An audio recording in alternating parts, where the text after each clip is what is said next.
You know those mobile game ads where they look really fun? So then you download it and then you realize that that was not how the game plays at all. And like that was all a total lie.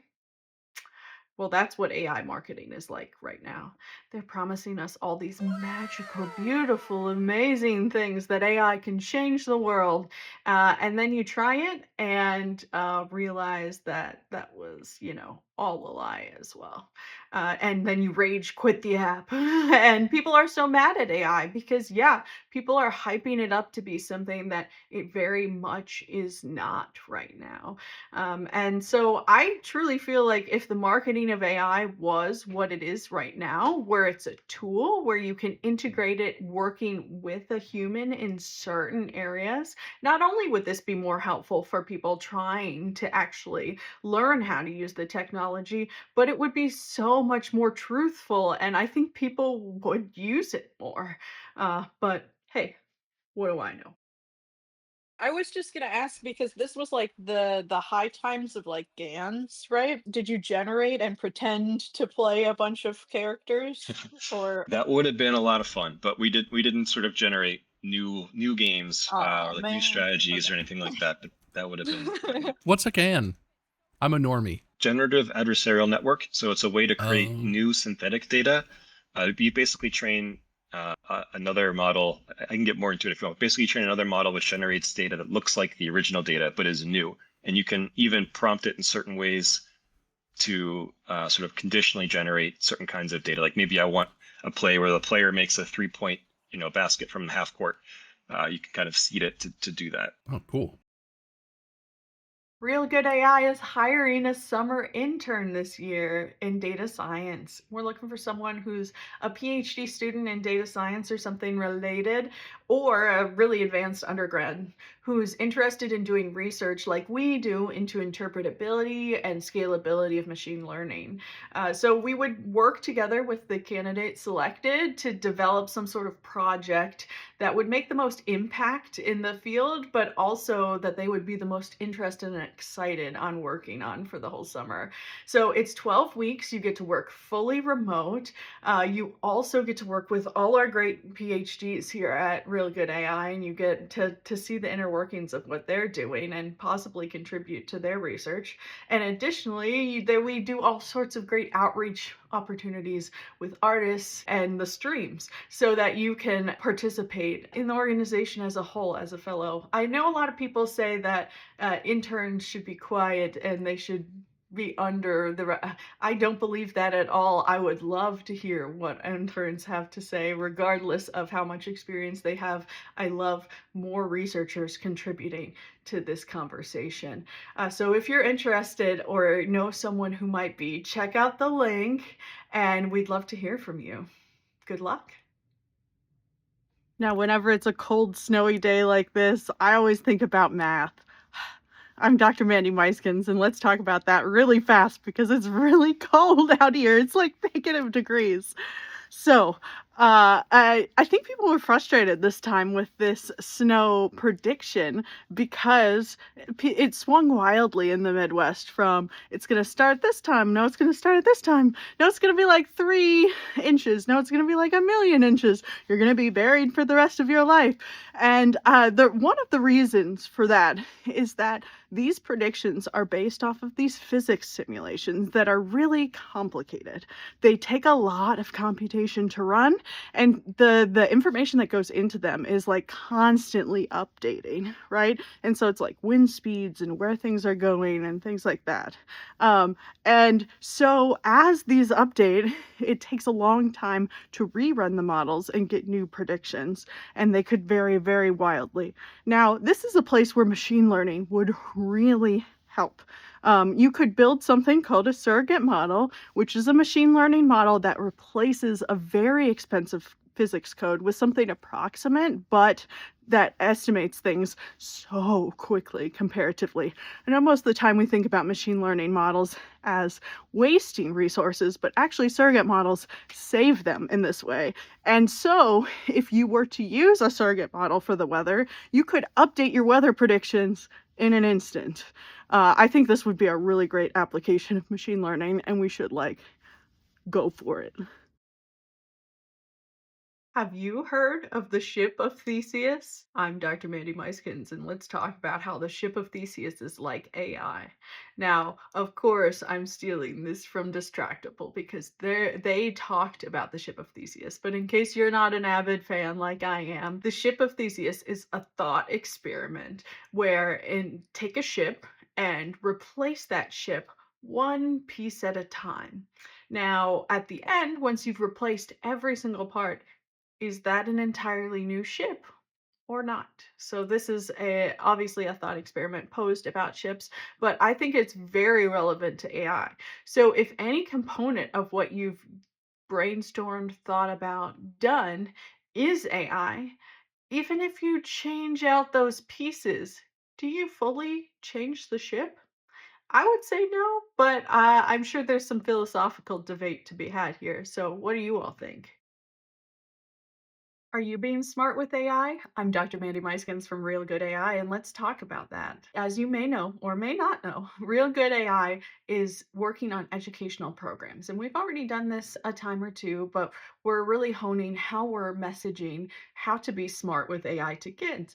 And so we've come up with the acronym SMART. So SMART stands for specifics, math, ask first, recognize lies, and think before you share. Now let's talk just a teeny bit about each of those. So specifics.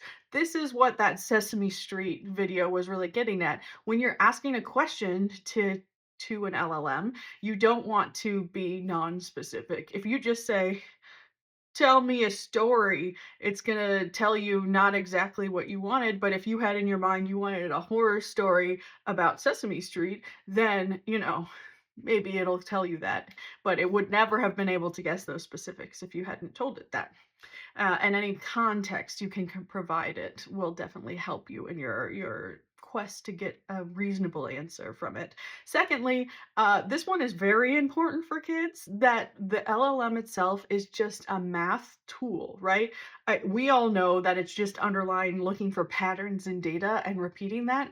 But when it's talking to a kid, it's really hard for them to separate talking to a human versus talking to an AI. And we need to make this distinction very clear for them right up front that no matter what it tells you, it is not your friend.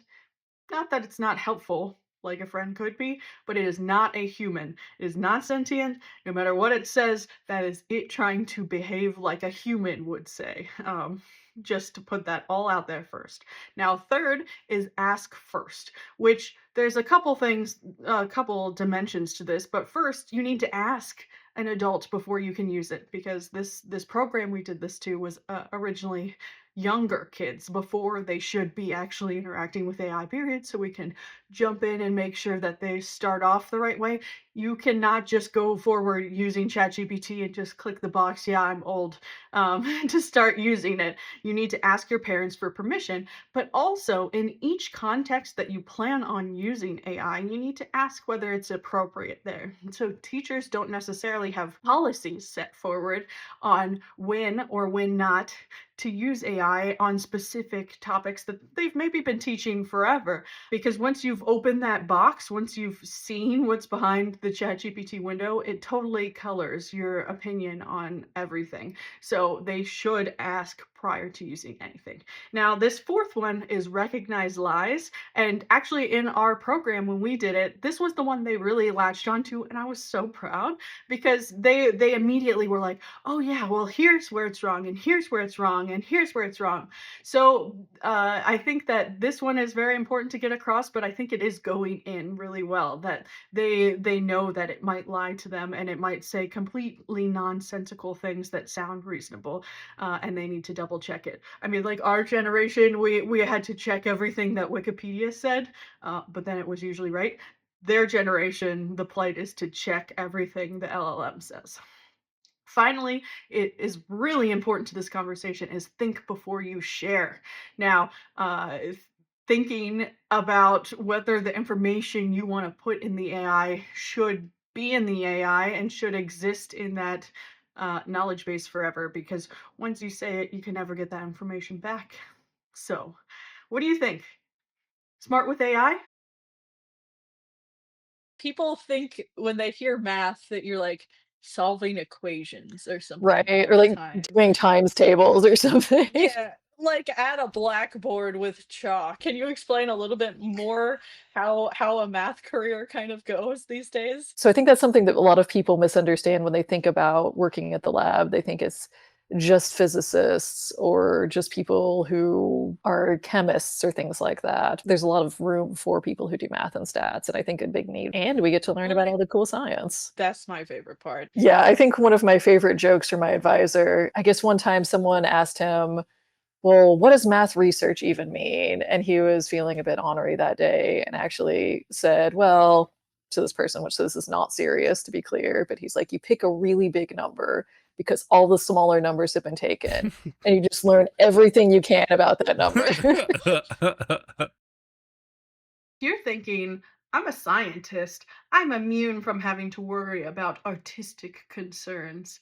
Then I think you're very wrong. So I'm Dr. Mandy Meiskins here to talk to you today about one of the intersections. Now, I just want to give you a visual example because I think it speaks much louder than my words. So if I'm trying to plot something here, it's kind of hard to understand, right? So it's not very clear from what I have going on what is happening at all, even if you can read graphs, right? But if I show you the exact same data like this, becomes a lot clearer. Now, that was not a scientific change by any means. That was an aesthetic one. What some scientists might brush off as unimportant because it's closer to graphic design or art than something that they've focused on. But those things are so important to getting your science across to the public and even across to your other scientists. So please keep thinking about arts and these other fields while you're doing your science, and it will really enhance your science. So we originally started working with the NBA, in particular the Warriors in the Bay Area, and they had at this time just started to collect this really cool new kind of data, which is the locations of the players on the court and how they're moving around. Do you know Is how that was collected? For the NBA, I don't know if they still do it this way, but back then it was all computer vision based. So they had arrays of Mm. cameras in every arena that were tracking the players' numbers on the back of their jerseys, and that's how they identified which player was which. Because it was computer vision, you could kind of expect where it might not do so well. So like when there were crowds of players and you couldn't see the jerseys, things got a little bit mixed up. No one knew exactly what to do with this yet, but it was really interesting data. I've heard here and there mentions of Real Good AI. I've never looked into it. I'm glad you're enjoying learning about it. We're enjoying doing about it. Yeah, thank you for being here. That's exactly why we do these streams, is because I feel like people have a lot of questions about it, and it's hard to sometimes reach people, but also it feels awkward to ask these questions in like more formal channels, like an email or whatnot. But here on the streams, you can just talk to us and see we're real people trying to do the best we can and trying to do what we can for the world. And you guys know us and Mark wouldn't be involved in something that's nefarious. Someone in chat asked about how they can get involved with the real rating. It's entirely a self-reported system, so we have a website that has the assets for the real rating that you can download and put on any creation you make that reports your level of involvement with AI when you created it, as well as how much people can expect to be interfacing with AI when they are engaging with whatever you made. So we have 5-level tier system there. We have first a tier with no AI. We have a tier that just uses automation tools like auto captioning, the thing Bob mentioned, where it's just sort of automatically removing backgrounds, that sort of thing. Then the next level is that AI was used in creating ideas. The next one above that is that a little bit of AI made it into the final product. Then the next is that you've generated quite a bit of content, but not all of it. And then finally, the last tier is that everything is full AI. Feel free to attach those ratings, those icons on the Real Good AI site to whatever you've created, and let us know if you do that, because we're also looking for examples of seeing these things out in the wild and seeing how people are responding to them. Is this really AI or is it machine learning? The short answer is those aren't different things. It's marketing. I Machine I, learning is contained within AI. I would say most accurately, AI doesn't It's really mean anything. statistics. It's all statistics. I'm just saying. Stuff Not all. stuff that has the Yeah, AI label slapped Not on it. all. Oh, this Machine is learning is bad statistics, but it's still statistics. Yes. Will you be the other half of my heart for Valentine's Day? Just kidding. I'm Dr. Mandy Meiskins, and I'm here to announce that we do have an exciting new coloring page that is half of a heart out on our page. This is a little bit different than what we've done before because instead of just coloring, you have the opportunity to draw and make something of your own. It's more of an activity page, if you will. So the scientific concept that we're tackling here is called extrapolation. That's where you take a model, you train it on data and stuff that you have right here, and you do it over there, which is really far away from your data, even if it's close. If it's outside of your data, it's called extrapolation. So this happens a lot where we're trying to predict what's going to happen in the stock market the next day, right? So you know what's happened behind, but there's some factors that might happen in the future that have nothing to do with what your model has said in the past. The idea is that you shouldn't do extrapolation in general because your modeling will be less secure. Now, there are scenarios where you have to do this regardless, and it's better if you can do it with things like physics models rather than things like machine learning models. Anyway, the idea with this heart is that I've just drawn half a heart, and given that you only know that half of the heart, what could the rest of that image look like? Of course, you could just draw the other half of the heart, make a whole heart, but you could also draw something much more creative on that side that that heart is a part of a picture of. And that's meant to show you that there might be something hiding that the information that you have, which is the part of the heart, might be masking. There might be something completely different that's going on that you're not seeing in the data. So I hope you learn a lot about extrapolation and how wrong you can be if you do it. Hope you enjoy the activity page. I know you already learned so much about Real Good AI and about AI in general and how it interacts with the world from this social media account, but do you know there's so much more you could be learning from us? Well, we stream every Thursday, and alternate weeks you get either our team or you get to talk to a professional in the field and get to know their opinions on it. Additionally, you can just go to our website. There's so much information on there. There's too many paragraphs, admittedly. I need to work on the website, I promise. But you can learn so much from it. You could sign up for our newsletter there, so you can get updates like every other week or so from us, find out what we're doing, what we're up to, what we're thinking about. You could volunteer there. We'd love to get you involved. We talk to people monthly there in our groups, and we talk daily in the Discord. We have a really lively Discord of volunteers. You could maybe even donate there. We don't ask very often, but we really appreciate all of your support, and thank you for continuing to learn about AI and what that means and not just getting turned off when we say the word AI. So we really appreciate you, and feel free to engage with us. We'd love to see you on another platform. But I was taught that AI is bad for the environment, and I was wondering, does this program affect the environment in any way? The point of our research, one of the points, there's several, is to totally flip the methods on their head for what AI is currently doing. And we want to make AI better and fix the problems, many of the problems it has, both in interpretability, so we can like understand what the hell is going on with the black box. But the piece that you're really concerned about is the computational efficiency. And that's actually what we're going after first. Machine learning models like these neural networks estimate like just billions of parameters, and that's why it's so dang expensive in terms of the computing, and they require all the data in the universe like to work. And the way math works kind of is when you build more structure into the model, you need less data and less computation. And so what we're essentially trying to do with computation is build more structure into that model and use this different kind of model that's more structured, that's called a Gaussian process model, and that will in turn make the computing better. Now, you ask on what order of magnitude are we talking about? There was a paper that I published previously with a a very old version of this kind of modeling, and I showed, I want to say, on the order of a 97 to 99% reduction in computing cost for a very similar answer.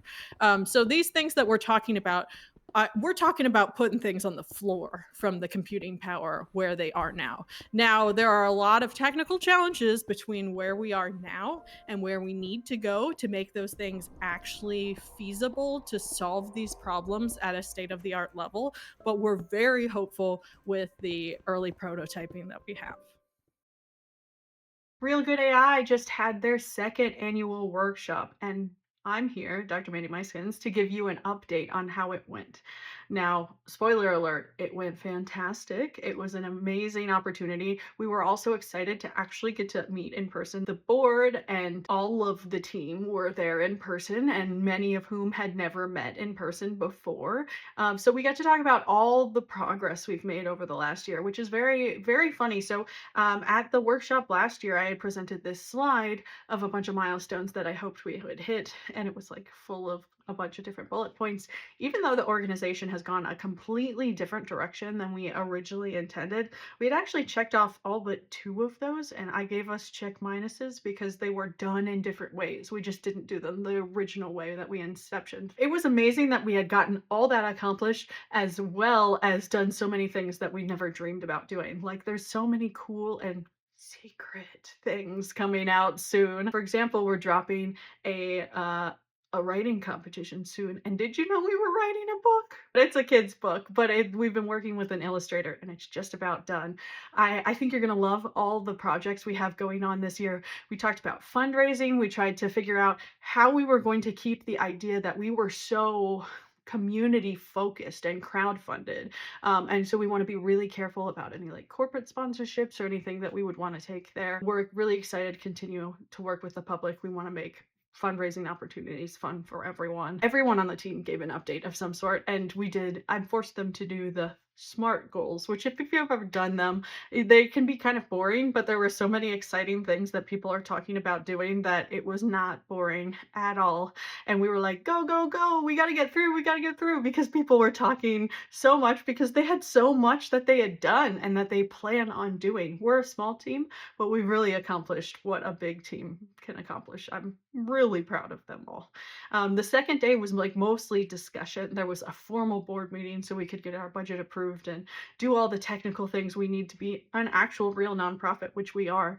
And then moving forward, we discussed all sorts of things. One of the fun topics that maybe you'd be interested in helping us with is we want to know who we should have on our streams this year. We want to know who we should interview that and shoot for the stars. Like, the worst they can say is no if they're not interested in coming in and talking to us about science and AI and how that interacts with their careers.